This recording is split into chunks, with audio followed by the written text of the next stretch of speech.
بسم الله الرحمن الرحيم إذا السماء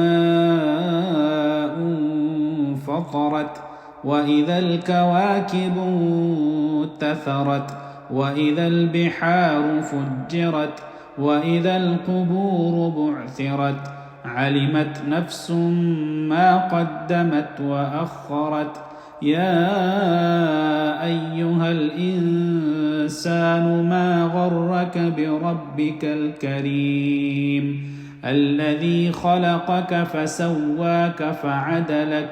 في أي صورة ما شاء ركبك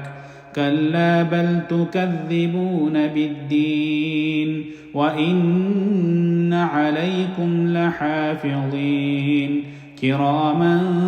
كاتبين يعلمون ما تفعلون إن الأبرار لفي نعيم وإن الفجار لفي جحيم يصلونها يوم الدين وما هم عنها بغائبين وما أدراك ما يوم الدين ثم ما أدراك ما يوم الدين يوم لا تملك نفس لنفس شيئا والأمر يومئذ لله.